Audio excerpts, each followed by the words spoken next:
Hello everyone, welcome our education channel. We learn together.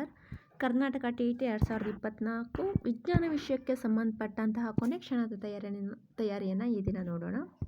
ಇದು 5ನೇ ವರ್ಗದಿಂದ 9ನೇ ವರ್ಗದವರೆಗೆ ಬರುವ ಇಂಪಾರ್ಟೆಂಟ್ ಪಾಯಿಂಟ್ಸನ್ನು ಒಳಗೊಂಡಿದೆ. ಇದು ಸರಣಿ 12. ಇಲ್ಲಿರೋ ಪಾಯಿಂಟ್ಸ್ಗಳನ್ನು ನೋಡೋಕ್ಕಿಂತ ಮುಂಚೆ ನೀವು ನಮ್ಮ ಚಾನಲ್ಗೆ ಇನ್ನೂ ಸಬ್ಸ್ಕ್ರೈಬ್ ಆಗದಿದ್ದರೆ ಸಬ್ಸ್ಕ್ರೈಬ್ ಆಗಿ ಹಾಗೂ ಬೆಲ್ಲೈಕನನ್ನು ಪ್ರೆಸ್ ಮಾಡೋದ್ರ ಮೂಲಕ ಚಾನಲ್ಗೆ ನೋಟಿಫೈ ಆಗಿರಿ ಅಂತ ಹೇಳ್ತಾ ಇವತ್ತಿನ ವಿಡಿಯೋನ ಪ್ರಾರಂಭ ಮಾಡೋಣ. ಮೊದಲನೇದಾಗಿ ಡಯಾಲಿಸಿಸ್ ಎಂದರೇನು? ಕೃತಕ ಮೂತ್ರಜನಕಾಂಗದ ಮೂಲಕ ರಕ್ತವನ್ನು ಶೋಧಿಸುವ ಪ್ರಕ್ರಿಯೆಯನ್ನು ಡಯಾಲಿಸಿಸ್ ಅಂತ ಕರೀತಾರೆ. ಯಾರ ಮೂತ್ರಜನಕಾಂಗವು ರಕ್ತವನ್ನು ಶೋಧಿಸಲಿಕ್ಕೆ ಸರಿಯಾಗಿ ಕಾರ್ಯ ಮಾಡಲಿಕ್ಕೆ ಆಗೋದಿಲ್ಲವೋ ಅಂಥವರಿಗೆ ಡಯಾಲಿಸಿಸ್ ಎಂಬ ಪ್ರಕ್ರಿಯೆ ಮೂಲಕ ರಕ್ತವನ್ನು ಶೋಧಿಸುವ ಕಾರ್ಯವನ್ನು ಮಾಡ್ತಾರೆ. ಇದನ್ನು ಡಯಾಲಿಸಿಸ್ ಅಂತ ಕೃತಕ ಮೂತ್ರಜನಕಾಂಗದ ಮೂಲಕ ರಕ್ತವನ್ನು ಶೋಧಿಸುವ ಪ್ರಕ್ರಿಯೆ ಮಾಡ್ತಾರೆ. ಇದನ್ನು ಡಯಾಲಿಸಿಸ್ ಅಂತ ಕರೀತಾರೆ. ನೆಕ್ಸ್ಟು, ಸಸ್ಯಗಳಲ್ಲಿ ಸಾಗಾಣಿಕಾ ಅಂಗಾಂಶ ಯಾವುದು? ಸಸ್ಯಗಳಿಗೆ ಸಾಗಾಣಿಕಾ ಅಂಗಾಂಶ ನೋಡೋದಾದರೆ ಝೈಲಮ್ ಮತ್ತು ಫ್ಲೋಯಮ್. ಝೈಲಮ್ ನೀರು ಮತ್ತು ಲವಣಗಳನ್ನು ಸಾಗಾಣಿಕೆ ಮಾಡಿದ್ರೆ ಫ್ಲೋಯಮ್ ಇದು ಆಹಾರವನ್ನು ಸಾಗಾಣಿಕೆ ಮಾಡುತ್ತೆ. ಝೈಲಮ್ನಲ್ಲಿ ಸಾಗಾಣಿಕೆ ಏಕಮುಖವಾಗಿರುತ್ತೆ, ಬೇರಿನಿಂದ ಮರ ಅಥವಾ ಸಸ್ಯದ ಕೊನೆಯವರೆಗಿರುತ್ತೆ, ಅಂದರೆ ಏಕಮುಖವಾದ ಸಾಗಾಣಿಕೆ ಆಗಿರುತ್ತೆ. ಆದರೆ ಫ್ಲೋಯಮ್ನಲ್ಲಿ ಹಾಗಲ್ಲ, ಅದು ಎಲ್ಲ ಪಾರ್ಶ್ವಗಳಲ್ಲಿ ಕಂಡುಬರುತ್ತೆ. ಉದಾಹರಣೆಗೆ ಫ್ಲೋಯಮ್ನಲ್ಲಿ ಎಲೆಗಳಲ್ಲಿ ಆಹಾರ ತಯಾರಾಯಿತು ಅಂದರೆ ಅದು ಬೆಳೆಯುವ ಮೊಗ್ಗುಗಳಿಗೂ ಹೋಗುತ್ತೆ, ಬೆಳೆಯುವ ಸಸ್ಯದ ಎಲೆಗಳಿಗೆ ಹೋಗುತ್ತೆ, ಬೇರುಗಳಿಗೆ ಹೋಗುತ್ತೆ, ಕಾಂಡದ ಭಾಗಗಳಿಗೆ ಹೋಗುತ್ತೆ. ಹಾಗಾಗಿ ಫ್ಲೋಯಮ್ನಲ್ಲಿ ಸಾಗಾಣಿಕೆ ಎಲ್ಲ ಕಡೆಯಲ್ಲೂ ಕಂಡುಬರುತ್ತೆ. ಝೈಲಮ್ನ ಸಾಗಾಣಿಕೆ ಏಕಮುಖವಾಗಿ ಇರುತ್ತೆ. ಇನ್ನು ನಿಷೇಚನ ಎಂದರೆ, ನಿಷೇಚನ ಅಂತ ಹೇಳೋಲ್ಲೋದ್ರೆ ಪುರುಷ ಲಿಂಗಾಣು ಮತ್ತು ಹೆಣ್ಣು ಲಿಂಗಾಣು ಸಂಯೋಗಗೊಳ್ಳುವ ಪ್ರಕ್ರಿಯೆಯನ್ನು ನಿಷೇಚನ ಅಂತ ಕರೀತಾರೆ. ನಿಷೇಚನ ಆದಮೇಲೆ ಅದು ಯುಗ್ಮಜ ಆಗುತ್ತೆ. ಯುಗ್ಮಜ ಅಂತಂದರೆ ಪುರುಷ ಲಿಂಗಾಣು ಮತ್ತು ಹೆಣ್ಣು ಲಿಂಗಾಣು ಸಂಯೋಗಗೊಂಡು ಉಂಟು ಮಾಡುವ ರಚನೆಯನ್ನು ಯುಗ್ಮಜ ಅಂತ ಕರೀತಾರೆ. ಈ ಯುಗ್ಮಜ ನಂತರ ಭ್ರೂಣವಾಗಿಯೂ ನಂತರ ಪಿಂಡವಾಗಿಯೂ ಬೆಳವಣಿಗೆ ಹೊಂದುತ್ತೆ. ಇದು ಇದರ ಕ್ರೋಮೋಸೋಮ್ 2n ಆಗಿದೆ. ಪರಾಗಸ್ಪರ್ಶ ಕ್ರಿಯೆ. ಪರಾಗಸ್ಪರ್ಶ ಕ್ರಿಯೆ ಅಂತ ಹೇಳಿದ್ರೆ ಪರಾಗರೇಣು ಶಲಾಕಾಗ್ರಕ್ಕೆ ವರ್ಗಾವಣೆಗೊಳ್ಳುವ ಪ್ರಕ್ರಿಯೆ. ಕೇವಲ ಇಲ್ಲಿ ವರ್ಗಾವಣೆಯಾಗುವ ಪ್ರಕ್ರಿಯೆ ಅಷ್ಟೇ ಆಗಿರುತ್ತೆ. ಇಲ್ಲಿ ಗಂಡು ಲಿಂಗಾಣು ಆಗಲಿ ಹೆಣ್ಣು ಲಿಂಗಾಣು ಆಗಲಿ ಕೂಡ್ಕೊಳ್ಳೋ ಪ್ರಕ್ರಿಯೆ ಅಲ್ಲ. ಅದು ಕೂಡುವ ಪ್ರಕ್ರಿಯೆನ ನಿಷೇಚನೆ ಅಂತ ಕರೀತಾರೆ. ವರ್ಗಾವಣೆಗೊಳ್ಳುವ ಪ್ರಕ್ರಿಯೆಯನ್ನು ಪರಾಗಸ್ಪರ್ಶ ಕ್ರಿಯೆ ಅಂತ ಕರೀತಾರೆ.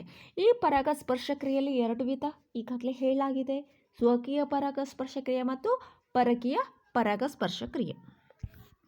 ನೆಕ್ಸ್ಟು, ಸ್ವಕೀಯ ಪರಾಗಸ್ಪರ್ಶ ಕ್ರಿಯೆ ಅಂತ ಹೇಳಿದ್ರೆ ಪರಾಗರೇಣುಗಳು ಅದೇ ಹೂವಿನ ಅಥವಾ ಅದೇ ಗಿಡದ ಮತ್ತೊಂದು ಹೂವಿನ ಶಲಾಕಾಗ್ರಕ್ಕೆ ವರ್ಗಾವಣೆಗೊಳ್ಳುವ ಪ್ರಕ್ರಿಯೆ. ನೆಕ್ಸ್ಟು, ಏಕಲಿಂಗಿ ಹೂಗಳು ನೋಡೋದಾದರೆ ಜೋಳ, ಪಪ್ಪಾಯಿ, ಸೌತೆಕಾಯಿ ಆಗಿದೆ. ಸಿಡಿದು ಬೀಜ ಪ್ರಸಾರಗೊಳ್ಳುವ ಬೀಜಗಳೆಂದರೆ ಉದಾಹರಣೆ ಹರಳು ಮತ್ತು ಕರ್ಣಕುಂಡಲ.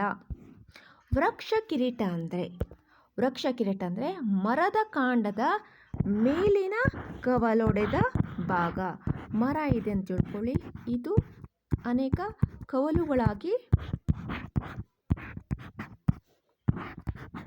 ಭಾಗ ಆಗುತ್ತೆ.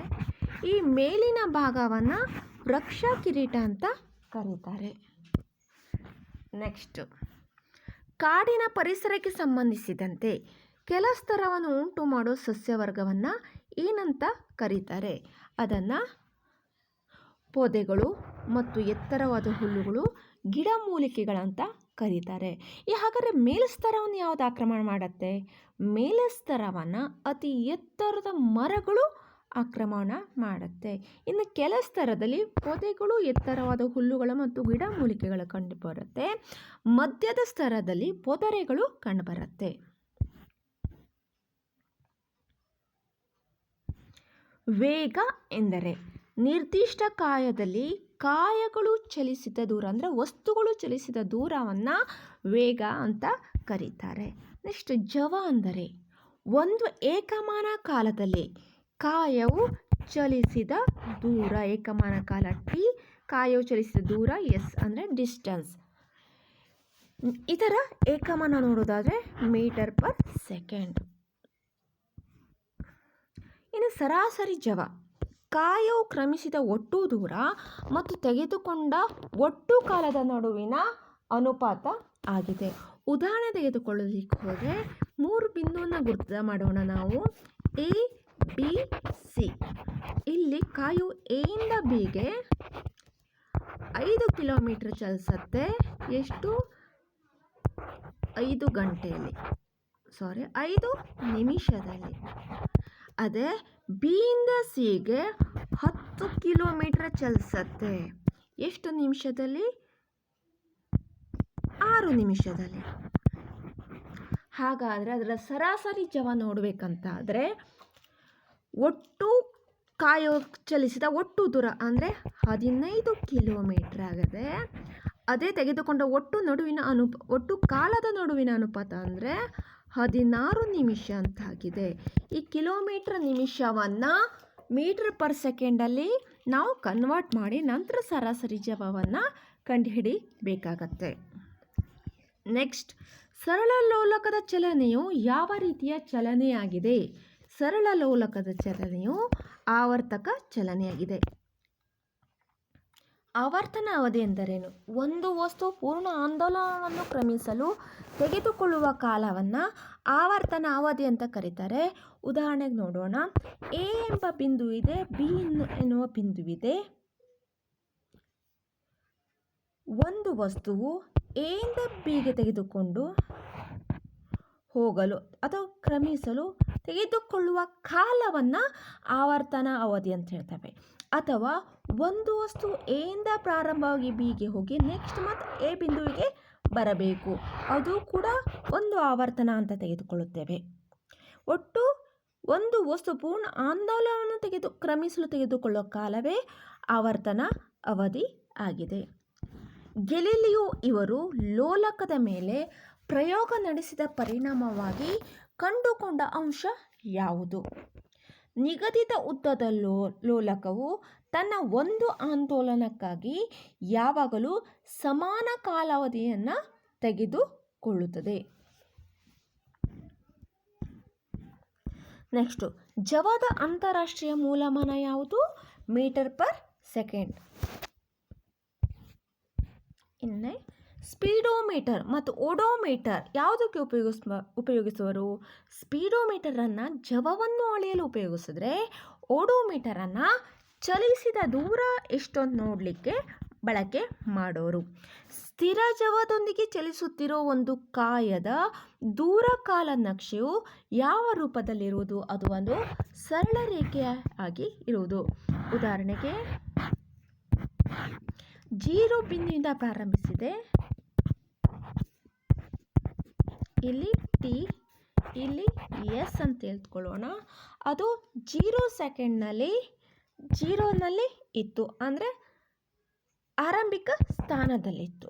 ನೆಕ್ಸ್ಟು 1 ಸೆಕೆಂಡ್ನಲ್ಲಿ ಅದು 1 ಮೀಟರಷ್ಟು ಚಲಿಸಿದೆ. ನೆಕ್ಸ್ಟ್ 2 ಸೆಕೆಂಡ್ನಲ್ಲಿ 2 ಮೀಟರಷ್ಟು ಚಲಿಸಿದೆ. 3 ಸೆಕೆಂಡ್ನಲ್ಲಿ 3 ಮೀಟರಷ್ಟು ಚಲಿಸಿದೆ ಅಂತ ತೆಗೆದುಕೊಂಡ್ರೆ ಇದರ ದೂರ ಕಾಲ ನಕ್ಷೆಯು ಒಂದು ಸರಳ ರೇಖೆ ಆಗಿರುತ್ತೆ. ಇಲ್ಲಿ ಸ್ಥಿರ ಜವದೊಂದಿಗೆ ಚಲಿಸಿದರೆ ಅದು ಸರಳ ರೇಖೆ ಆಗಿರುತ್ತೆ. ಸ್ಥಿರ ಜವದೊಂದಿಗೆ ಚಲಿಸದೆ ಬೇರೆ ಅಸ್ಥಿರ ಜವದೊಂದಿಗೆ ಚಲಿಸಿದರೆ ಆಗ ಅದರ ನಕ್ಷೆಯು ಯಾವುದು ಬೇಕಾದ್ರೆ ವಕ್ರ ರೇಖೆಯಲ್ಲಿ ಇರುವುದು ಕಂಡು ಬರುವುದು. ನಮ್ಮ ದೇಶದಲ್ಲಿ ಅತ್ಯಂತ ದೊಡ್ಡ ನೆರಳು ಗಡಿಯಾರ ಕಂಡುಬರುವುದು ದೆಹಲಿಯ ಜಂತರ್ ಮಂತರ್ದಲ್ಲಿ. ಚಲಿಸಿದ ದೂರವನ್ನು ಕಂಡುಹಿಡಿಯುವ ಸೂತ್ರ ನೋಡೋದಾದರೆ ಚಲಿಸಿದ ದೂರ ಜವ ಇಂಟು ಕಾಲ. ಅದೇ ಜವವನ್ನು ಕಂಡುಹಿಡಿಯುವ ಸೂತ್ರ ನೋಡೋದಾದರೆ ಚಲಿಸಿದ ದೂರ ಬೈ ಕಾಲ. ಕಾಲವನ್ನು ಕಂಡುಹಿಡಿಯುವ ಸೂತ್ರ ಅಂದರೆ ಚಲಿಸಿದ ದೂರ ಮತ್ತು ಜವವನ್ನು ಕೊಟ್ಟಾಗ ಕಾಲವನ್ನು ಕಂಡುಹಿಡಿಯುವ ಸೂತ್ರ ನೋಡೋದಾದರೆ ಚಲಿಸಿದ ದೂರ ಬೈ ಜವ. ಒಟ್ಟು ಈ 3 ಪಾಯಿಂಟ್ನೊಂದಿಗೆ ನಾವು ಸೂತ್ರವನ್ನು ಹೆಚ್ಚು ಕಡಿಮೆ ಮಾಡಿ ಸ್ಥಾನವನ್ನು ಬದಲಾಯಿಸಿ ಕಂಡುಹಿಡಿಯಬೇಕಾಗತ್ತೆ. ನೆಕ್ಸ್ಟ್, ಮಾನವ ನಿರ್ಮಿತ ಅತ್ಯುತ್ತಮ ಸಮರ್ಥ ವಿದ್ಯುತ್ ಬೆಳಕಿನ ಮೂಲ ನೋಡೋದಾದರೆ ಪ್ರತಿದೀಪನಳಿಕೆ ದೀಪಗಳು ಅಂದರೆ ಫ್ಲೂರೋಸೆಂಟ್ ಟ್ಯೂಬ್ಲೈಟ್. ಕಿರುಗಾತ್ರದ ಪ್ರತಿದೀಪ್ತ ಬೆಳಕಿನ ದೀಪಗಳು, ಅದನ್ನು ಕಾಂಪ್ಯಾಕ್ಟ್ ಫ್ಲೂರೋಸೆಂಟ್ ಲ್ಯಾಂಪ್ ಅಂದರೆ CFL ಬಲ್ಬ್ ಅಂತ ಕರೀತಾರಲ್ಲ ಸಾಮಾನ್ಯವಾಗಿ ಅದು. LED ಇದರ ಪೂರ್ಣರೂಪ ನೋಡೋದಾದರೆ ಲೈಟ್ ಎಮಿಟಿಂಗ್ ಡಯೋಡ್. ವಿದ್ಯುತ್ ಕಾಂತ ಎಂದರೆ ತನ್ನ ಮೂಲಕ ವಿದ್ಯುತ್ ಪ್ರವಹಿಸಿದಾಗ ಕಾಂತದಂತೆ ವರ್ತಿಸುವ ಹಾಗೆ ವಿದ್ಯುತ್ ಪ್ರವಾಹ ಇಲ್ಲದಿರುವಾಗಲೂ ಸಾಮಾನ್ಯವಾಗಿ ಕಾಂತತ್ವವನ್ನು ಕಳೆದುಕೊಳ್ಳುವಂಥ ವಸ್ತುವನ್ನು ವಿದ್ಯುತ್ ಕಾಂತ ಎನ್ನುತ್ತಾರೆ. ಒಂದು ಕಬ್ಬಿಣದ ವಸ್ತುವನ್ನು ವಿದ್ಯುತ್ ಕ್ಷೇತ್ರದಲ್ಲಿ ಇರಿಸಿದಾಗ ಅದನ್ನು ಕಾಂತವನ್ನಾಗಿ ಪರಿವರ್ತಿಸಬಹುದು. ಆಗ ಅದು ಕಾಂತದಂತೆ ವರ್ತಿಸುತ್ತದೆ. ಕಬ್ಬಿಣದಂಥ ವಸ್ತುಗಳನ್ನು, ಕಾಂತೀಯ ಗುಣವುಳ್ಳ ವಸ್ತುಗಳದ್ದು ಆಕರ್ಷಣೆ ಮಾಡುತ್ತೆ. ಈ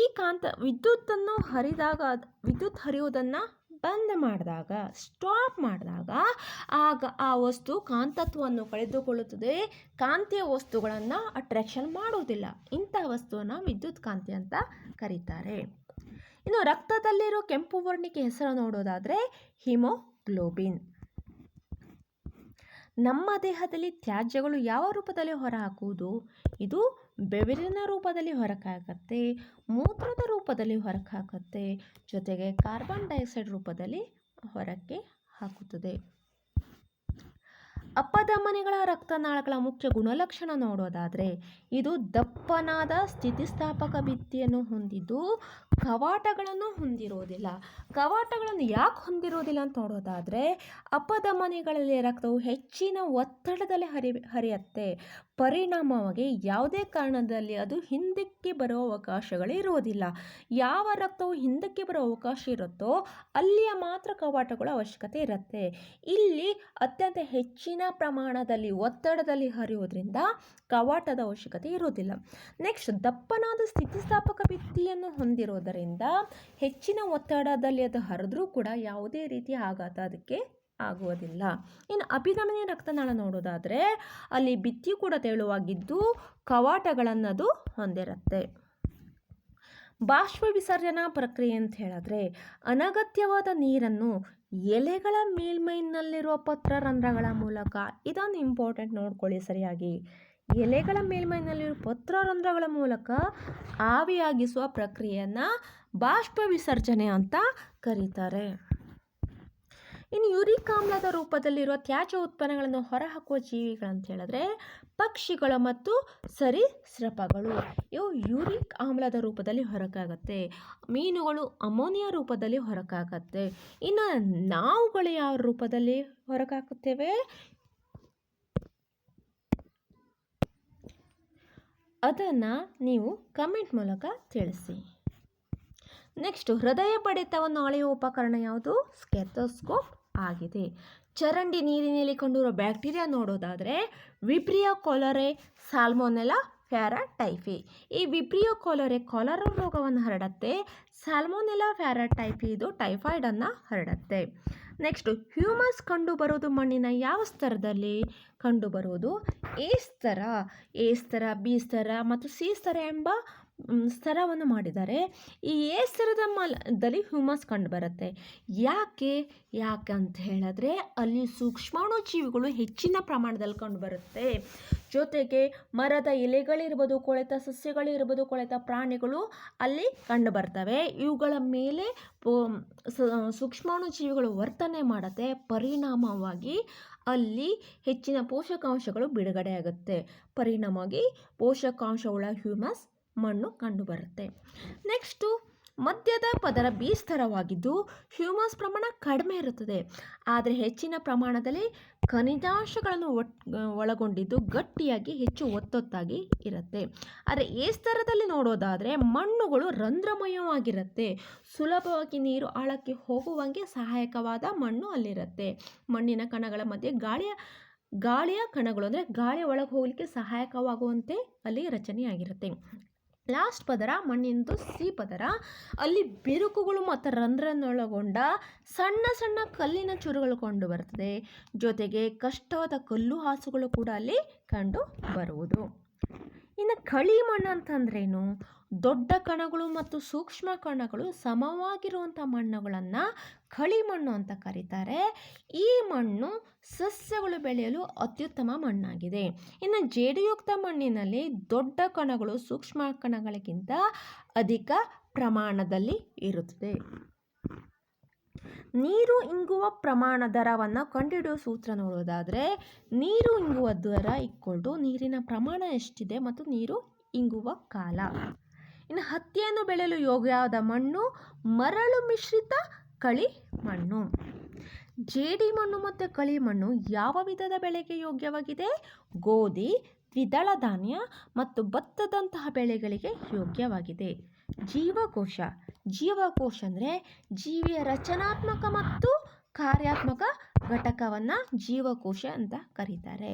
ಇಲ್ಲಿ ಪ್ರತಿಯೊಂದು ಜೀವಕೋಶವು ಜೀವಕೋಶಗಳ ಗುಂಪನ್ನು ಅಂಗಾಂಶ ಹೇಳ್ತಾರೆ, ಅಂಗಾಂಶಗಳ ಗುಂಪನ್ನು ಅಂಗ ಅಂತಾರೆ, ಅಂಗಗಳ ಗುಂಪನ್ನು ಅಂಗವ್ಯೂಹ ಅಂತಾರೆ, ಅಂಗವ್ಯೂಹಗಳ ಸೇರಿ ಒಂದು ದೊಡ್ಡ ಜೀವಿ ನಮ್ಮಂಥ ಜೀವಿಗಳ ರಚನೆ ಆಗತ್ತೆ. ಇಲ್ಲಿ ಪ್ರತಿಯೊಂದು ಅಂಗಾಂಶ ಅಂದರೆ ಆ ಜೀವಿಗಳಿಗೆ ಹೇಗೆ ಅನುಗುಣವಾಗಿ ಜೀವಕೋಶವಾಗಿ ಮಾರ್ಪಾಡಲ್ಪಟ್ಟಿದೆಯೋ, ಅಂಗಾಂಶ ರೂಪದಲ್ಲಿ ಇದೆಯೋ ಅಥವಾ ಅಂಗಗಳ ರೂಪದಲ್ಲಿದೆಯೋ ಅದಕ್ಕನುಗುಣವಾಗಿ ಅವುಗಳ ಜೀವಕೋಶಗಳು ನಿರ್ದಿಷ್ಟ ಕಾರ್ಯಗಳನ್ನು ನಿರ್ವಹಿಸ್ತಾ ಬರುತ್ತೆ. ನಮ್ಮಂಥ ಜೀವಿಗಳಲ್ಲಿ ಜೀವಕೋಶಗಳ ಗುಂಪುಗಳನ್ನು ಸೇರಿ ಅಂಗವ್ಯೂಹಗಳನ್ನು ರಚನೆಯಾಗಿದೆ. ಅಂಗವ್ಯೂಹಗಳು ನಿರ್ದಿಷ್ಟವಾದ ಕಾರ್ಯಗಳನ್ನು ಮಾಡುತ್ತೆ. ಕೆಲವೊಂದು ಜೀವಿಗಳಲ್ಲಿ ಅಂಗಗಳು ಸೇರಿ ಕೆಲವೊಂದು ಕಾರ್ಯಗಳು ಮಾಡುತ್ತೆ. ಇನ್ನು ಕೆಳಮಟ್ಟದ ಜೀವಕೋಶಗಳಲ್ಲಿ ಕೆಲವೊಂದು ಜೀವಕೋಶಗಳು ಅಂದರೆ ಪ್ರತ್ಯೇಕ ಕಾರ್ಯವನ್ನು ಮಾಡುತ್ತೆ. ಇನ್ನು ಅಮೀಬಾನಂಥ ಜೀವಕೋಶಗಳಲ್ಲಿ ಒಂದೇ ಜೀವಕೋಶ ಎಲ್ಲ ಕಾರ್ಯವನ್ನು ನಿರ್ವಹಿಸುತ್ತೆ. ಇನ್ನು ಕೋಶೀಯ ಉಸಿರಾಟ. ಗಾಳಿಯಲ್ಲಿರುವ ಆಕ್ಸಿಜನ್ ಜೀವಕೋಶಗಳಲ್ಲಿ ಆಹಾರವನ್ನು ವಿಭಜಿಸಿ ಶಕ್ತಿ ಬಿಡುಗಡೆ ಮಾಡುವ ಪ್ರಕ್ರಿಯೆಯನ್ನು ಕೋಶೀಯ ಉಸಿರಾಟ ಅಂತ ಕರೀತಾರೆ. ಇನ್ನು ವಾಯುವಿಕ ಉಸಿರಾಟ ಅಂತ ಹೇಳಿದ್ರೆ ಆಕ್ಸಿಜನನ್ನು ಬಳಸಿಕೊಂಡು ಜೀವಕೋಶದಲ್ಲಿ ಆಹಾರ ವಿಭಜನೆಗೆ ಒಳಪಟ್ಟು ಕಾರ್ಬನ್ ಡೈಆಕ್ಸೈಡ್ ಮತ್ತು ನೀರಾಗಿ ಉಂಟಾಗುವ ಪ್ರಕ್ರಿಯೆಯನ್ನು ವಾಯುವಿಕ ಉಸಿರಾಟ ಅಂತ ಕರೀತಾರೆ. ಈ ವಾಯುವಿಕ ಉಸಿರಾಟದ ಇನ್ನೊಂದು ರೀತಿ ಉಸಿರಾಟ ಇದೆ, ಅವಾಯುವಿಕ ಉಸಿರಾಟ. ವಾಯುವಿಕ ಉಸಿರಾಟದಲ್ಲಿ ಆಕ್ಸಿಜನ್ ಬಳಕೆ ಇರುತ್ತೆ, ಅವಾಯುವಿಕ ಉಸಿರಾಟದಲ್ಲಿ ಆಕ್ಸಿಜನ್ ಬಳಕೆ ಇಲ್ಲದೆ ಜೀವಿಗಳು ಉಸಿರಾಟ ಮಾಡ್ತಾರೆ. ಉದಾಹರಣೆಗೆ ಈಸ್ಟ್ನಂತಹ ಜೀವಿಗಳು. ಇಲ್ಲಿ ಗ್ಲೂಕೋಸ್, ಆಲ್ಕೋಹಾಲ್ ಮತ್ತು ಕಾರ್ಬನ್ ಡೈಆಕ್ಸೈಡ್ ಆಗಿ ಬಿಡುಗಡೆಯಾಗೋದ್ರ ಜೊತೆಗೆ ಶಕ್ತಿಯನ್ನು ಉತ್ಪತ್ತಿ ಮಾಡುತ್ತೆ. ನೆಕ್ಸ್ಟು, ಕಠಿಣ ವ್ಯಾಯಾಮದ ನಂತರ ಬಿಸಿ ನೀರಿನ ಸ್ನಾನ ಅಥವಾ ಮಸಾಜ್ ಸಲಹೆ ನೀಡಲು ಕಾರಣ. ಯಾಕಂದರೆ ಎಲ್ಲಿ ಕಠಿಣ ವ್ಯಾಯಾಮ ಆಗುತ್ತೋ ಅಂತಹ ಸಮಯದಲ್ಲಿ ಲ್ಯಾಕ್ಟಿಕ್ ಆ್ಯಸಿಡ್ ಬಿಡುಗಡೆಯಾಗುತ್ತೆ. ಲ್ಯಾಕ್ಟಿಕ್ ಆ್ಯಸಿಡ್ ಬಿಡುಗಡೆ ಪರಿಣಾಮವಾಗಿ ಅಲ್ಲಿ ಸ್ನಾಯು ಸೆಳೆತ ಉಂಟಾಗುತ್ತದೆ, ರಕ್ತ ಪರಿಚಲನೆ ಕಡಿಮೆ ಆಗಿರುತ್ತೆ. ಯಾವಾಗ ಬಿಸಿ ನೀರಿನ ಸ್ನಾನ ಮಸಾಜನ್ನು ಮಾಡಿದ್ರೋ ಆಗ ರಕ್ತ ಪರಿಚಲನೆ ಹೆಚ್ಚುತ್ತೆ. ಪರಿಣಾಮವಾಗಿ ಸ್ನಾಯು ಕೋಶಗಳಿಗೆ ಹೆಚ್ಚಿನ ಆಕ್ಸಿಜನ್ ಪೂರೈಕೆ ಆಗತ್ತೆ. ಪರಿಣಾಮವಾಗಿ ಯಾವಾಗ ಆಕ್ಸಿಜನ್ ಪೂರೈಕೆ ಆಯಿತು ಆಗ ಲ್ಯಾಕ್ಟಿಕ್ ಆಮ್ಲವು ಕಾರ್ಬನ್ ಡೈಆಕ್ಸೈಡ್ ಮತ್ತು ನೀರಾಗಿ ವಿಭಜಿಸಲ್ಪಡುತ್ತದೆ. ಕಠಿಣ ವ್ಯಾಯಾಮದ ನಂತರ ಸ್ನಾಯು ಸೆಳೆತ ಉಂಟಾಗಲು ಕಾರಣ ಯಾಕಂದರೆ ಗ್ಲೂಕೋಸ್ನ ಭಾಗಶಃ ವಿಭಜನೆ ಆಗತ್ತೆ. ಭಾಗಶಃ ವಿಭಜನೆ ಆಯಿತು ಅಂದರೆ ಸ್ನಾಯು ಕೋಶಗಳಲ್ಲಿ ಗ್ಲೂಕೋಸು ಲ್ಯಾಕ್ಟಿಕ್ ಆಮ್ಲ ಆಗಿ ಉತ್ಪತ್ತಿಯಾಗತ್ತೆ. ಲ್ಯಾಕ್ಟಿಕ್ ಆಮ್ಲ ಸ್ನಾಯು ಸೆಳೆತಕ್ಕೆ ಕಾರಣವಾದ ಒಂದು ಅಂಶವಾಗಿದೆ. ನೆಕ್ಸ್ಟ್, ಶ್ವಾಸಕ್ರಿಯೆ ದರ ಅಂದ್ರೇನು? ಒಂದು ನಿಮಿಷದಲ್ಲಿ ವ್ಯಕ್ತಿಯೊಬ್ಬ ಎಷ್ಟು ಉಸಿರಾಟ ನಡೆಸ್ತಾನೆ ಅದನ್ನು ಶ್ವಾಸಕ್ರಿಯೆ ದರ ಅಂತಾರೆ. ಇದೇನಾಗುತ್ತೆ, ಉಚ್ಛ್ವಾಸ ಮತ್ತು ನಿಶ್ವಾಸ ಎರಡನ್ನೂ ಒಳಗೊಂಡಿರುತ್ತದೆ. ಇದರ ದರ ನೋಡೋದಾದರೆ 15ರಿಂದ 18 ಇರುತ್ತೆ. ಉಚ್ಛ್ವಾಸದ ಗಾಳಿಯಲ್ಲಿ ಸುಮಾರು 21% ಆಕ್ಸಿಜನ್ ಇದ್ದರೆ 0.004 ಕಾರ್ಬನ್ ಡೈಆಕ್ಸೈಡ್ ಇರುತ್ತೆ. ಅದೇ ನಿಶ್ವಾಸದ ಗಾಳಿಯಲ್ಲಿ 16.4 ಆಕ್ಸಿಜನ್ ಅಂತಿದ್ರೆ 4.4 ಕಾರ್ಬನ್ ಡೈಆಕ್ಸೈಡ್ ಇರುತ್ತೆ. ಎದೆಯ ಕುಹರದ ಕೆಳಗೆ ಕಂಡುಬರುವ ಅತಿ ದೊಡ್ಡ ಸ್ನಾಯುವಿಕ ಹಾಳೆಯ ಹೆಸರೇ ವಪೆ. ಇದು ಶ್ವಾಸಕೋಶಗಳು ಮತ್ತು ಎದೆಯ ಕುಹರದಲ್ಲಿ ಕಂಡು ಬರುತ್ತೆ. ಉಚ್ಛ್ವಾಸವು ಹೇಗೆ ಗಾಳಿಯು ಶ್ವಾಸಕೋಶದೊಳಗೆ ನುಗ್ಗಲು ಸಹಾಯಕ ಮಾಡುತ್ತೆ ನೋಡೋದಾದರೆ ಆ ಸಮಯದಲ್ಲಿ ಪಕ್ಕೆಲುಬುಗಳು ಮೇಲೆ ಮತ್ತು ಹೊರಕ್ಕೆ ಚಲಿಸುತ್ತದೆ. ಜೊತೆಗೆ ವಪೆಯು ಕೆಳಕ್ಕೆ ಚಲಿಸುವ ಪರಿಣಾಮವಾಗಿ ನಮ್ಮ ಎದೆಯ ಕುಹರದಲ್ಲಿನ ಅವಕಾಶ ಹೆಚ್ಚಿಗೆ ಆಗುತ್ತೆ. ಪರಿಣಾಮವಾಗಿ ಗಾಳಿಯು ಶ್ವಾಸಕೋಶದೊಳಗೆ ಸುಲಭವಾಗಿ ಚಲಿಸುತ್ತದೆ. ಉಸಿರಾಟ ಕ್ರಿಯೆ ಒಳಗೊಂಡಿರುವ ಅಂಗಗಳನ್ನು ನೋಡೋದಾದರೆ ನಾಸಿಕರಂಧ್ರ, ಅದರ ನಂತರ ಗಂಟಲು, ಶ್ವಾಸನಾಳ ಮತ್ತು ಶ್ವಾಸಕೋಶ. ಜಿರಳೆಯ ಶ್ವಾಸಕ್ರಿಯೆ ಒಳಗೊಂಡಿರೋ ಅಂಗ ನೋಡೋದಾದರೆ ಸ್ಪೈರೇಕಲ್ಸ್ ಮತ್ತು ಶ್ವಾಸನಾಳಗಳು.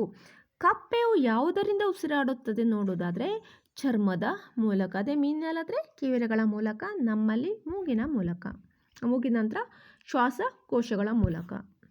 ರಕ್ತದ ಮುಖ್ಯ ಕಾರ್ಯ ನೋಡೋದಾದರೆ ಜೀರ್ಣವಾದ ಆಹಾರದಂಥ ಪದಾರ್ಥಗಳನ್ನು ಸಣ್ಣ ಕರುಳಿನಿಂದ ದೇಹದ ಇತರ ಭಾಗಕ್ಕೆ ಸಾಗಣೆ ಮಾಡುತ್ತದೆ. ಆಮ್ಲಜನಕವನ್ನು ಜೀವಕೋಶದ ಒಳಗೆ ತೆಗೆದುಕೊಂಡು ಹೋಗಲಿಕ್ಕೆ, ಜೊತೆಗೆ ತ್ಯಾಜ್ಯಗಳ ಸಾಗಾಣಿಕೆ, ತ್ಯಾಜ್ಯಗಳಂದರೆ ಕಾರ್ಬನ್ ಡೈಆಕ್ಸೈಡು ಬಂತು, ಯೂರಿಯಾನೂ ಬಂತು, ಅವುಗಳ ಸಾಗಾಣಿಕೆ ಮಾಡಲಿಕ್ಕಿದು ಸಹಾಯಕ ಮಾಡುತ್ತೆ. ಇನ್ನು ರಕ್ತದಲ್ಲಿರುವ ದ್ರವದ ಹೆಸರು ನೋಡೋದಾದರೆ ಪ್ಲಾಸ್ಮಾ. ಇದರಲ್ಲಿ ಜೀವಕೋಶಗಳು ವಿಲಂಬಿತಗೊಂಡಿರುತ್ತದೆ. ಯಾವ್ಯಾವ ಜೀವಕೋಶ? ಕೆಂಪು ರಕ್ತ ಕಣ, ಬಿಳಿ ರಕ್ತ ಕಣ, ಜೊತೆಗೆ ಕಿರುತಟ್ಟೆಗಳು. ರಕ್ತದಲ್ಲಿರೋ ಕೆಂಪು ವರ್ಣಕ್ಕೆ ಹೆಸರು ನೋಡೋದಾದರೆ ಹಿಮೋಗ್ಲೋಬಿನ್. ರಕ್ತದಲ್ಲಿರುವ ವಿವಿಧ ಜೀವಕೋಶ ಕೆಂಪು ರಕ್ತ ಕಣ, ಬಿಳಿ ರಕ್ತ ಕಣ ಮತ್ತು ಕಿರುತಟ್ಟೆಗಳು. ಹಿಮೋಗ್ಲೋಬಿನ್ ಕಾರ್ಯವನ್ನು ನೋಡೋದಾದರೆ ದೇಹದ ಎಲ್ಲ ಕೋಶಗಳಿಗೆ ಸಮರ್ಥಕವಾಗಿ ಆಕ್ಸಿಜನನ್ನು ಸಾಗಿಸೋದು. ನಮ್ಮ ದೇಹದಲ್ಲಿ ಆಕ್ಸಿಜನ್ ಸಾಗಿಸೋದು ಯಾವುದು ಅಂತ ಕೇಳಿದ್ರೆ ಹಿಮೋಗ್ಲೋಬಿನು. ಇದಕ್ಕೆ ಬೇಕಾಗಿರುವ ಒಂದು ಖನಿಜ ಲವಣ ಅಂತ ಹೇಳಿದ್ರೆ ಕಬ್ಬಿಣ ಆಗಿರುತ್ತೆ. ಇದರ 3 ಪಾಯಿಂಟ್ ಮೇಲೆ ಕ್ವಶನನ್ನು ಮಾಡ್ಬೋದು ಅವರು ಇದ್ರ ಮೇಲೆ. ಇನ್ನು ಬಿಳಿ ರಕ್ತಗಳ ಕಾರ್ಯ ನೋಡೋದಾದರೆ ಇದು ಕೀಟಾಣುಗಳ ವಿರುದ್ಧ ಹೋರಾಡೋದು. ನಮ್ಮ ದೇಹದಲ್ಲಿ ಯಾವುದಾದ್ರು ಹೊರಗಿಂದ ಕೀಟಾಣುಗಳು ಅಂತ ಬಂದರೆ ಅವುಗಳ ವಿರುದ್ಧ ಇದು ಹೋರಾಟ ನಡೆಸುತ್ತೆ. ಕಿರುತಟ್ಟೆಗಳ ಕಾರ್ಯ ರಕ್ತವನ್ನು ಹೆಪ್ಪುಗಟ್ಟುವಿಕೆಯಾಗಿದೆ. ಉಸಿರಾಟದಲ್ಲಿ ಕಂಡುಬರೋ ತ್ಯಾಜ್ಯ ವಸ್ತು ಯಾವುದು ಅಂತ ನೋಡೋದಾದರೆ ಕಾರ್ಬನ್ ಡೈಆಕ್ಸೈಡ್.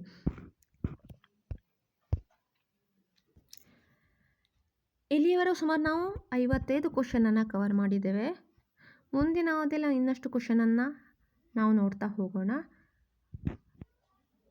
ಇಲ್ಲಿಯವರೆಗೆ ನಮ್ಮ ಚಾನಲನ್ನು ನೀವು ಸಬ್ಸ್ಕ್ರೈಬ್ ಮಾಡೋದ್ರ ಜೊತೆಗೆ ಲೈಕ್ ಮಾಡ್ತಾ ಬಂದಿದ್ದೀರಿ. ಮುಂದಿನ ವಿಡಿಯೋದಲ್ಲೂ ನಾವು ಹೆಚ್ಚಿನ ಕ್ವಶನನ್ನು ಹಾಕ್ತಾ ಬರ್ತೇವೆ. ಅದಕ್ಕೂ ಕೂಡ ನಿಮ್ಮ ಪ್ರೋತ್ಸಾಹವನ್ನು ಇರ್ತಾ ಇರಲಿ ನಮಗೆ. ಜೊತೆಗೆ ಇದನ್ನು ನೀವು ನಿಮ್ಮ ಫ್ರೆಂಡ್ಸ್ಗೂ ಕೂಡ ಶೇರ್ ಮಾಡಿ, ಅವರು ಕೂಡ ಇದರ ಉಪಯೋಗವನ್ನು ಪಡ್ಕೊಳ್ಳಿ. Thank you for watching video. Share and subscribe our channel. Bye.